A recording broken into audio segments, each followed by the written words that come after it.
বিসমিল্লাহির রহমানির রহিম।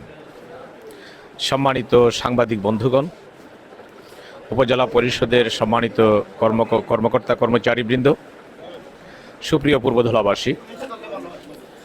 পূর্বধলাবাসী, আপনাদের সকলকেই সালাম, আসসালামু আলাইকুম ওয়া রাহমাতুল্লাহি ওয়া বারাকাতুহু। দীর্ঘ প্রতীক্ষার পর আমরা ত্রয়োদশ জাতীয় সংসদ নির্বাচনের ফলাফল পেতে যাচ্ছি। আনুষ্ঠানিক ফলাফলের জন্য আরও কিছু সময় আমাদের অপেক্ষা করতে হবে।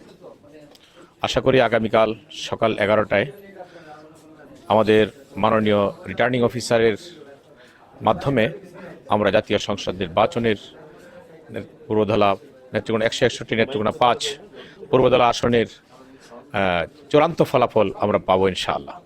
আমরা তার অপেক্ষায় আছি।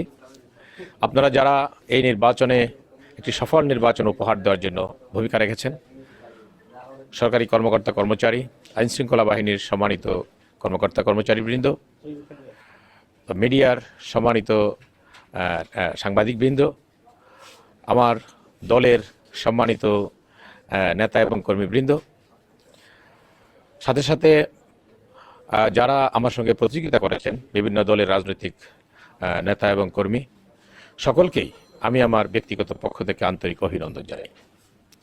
আমরা ইনশাআল্লাহ এই দেশটাকে সুন্দরভাবে গড়তে চাই।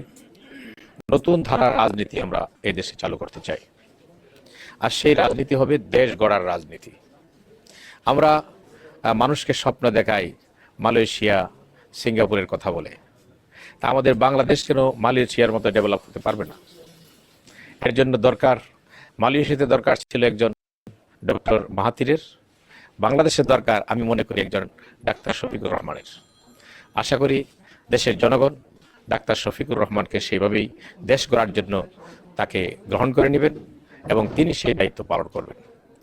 আমি আপনাদের আজকের কথা না বাড়িয়ে আপনাদের সকলকেই আবারও অভিনন্দন জানিয়ে, আমার নেতা কর্মী যারা কষ্ট করেছেন, অনেক কষ্ট করেছেন, সাংবাদিক বন্ধুগণ আমাকে বিভিন্নভাবে হেল্প করেছেন, প্রশাসনের ব্যক্তিবর্গ অনেক পরিশ্রম করেছেন, আমি কৃতজ্ঞতা জানিয়ে আমার বক্তব্য আজকের মতো শেষ করছি।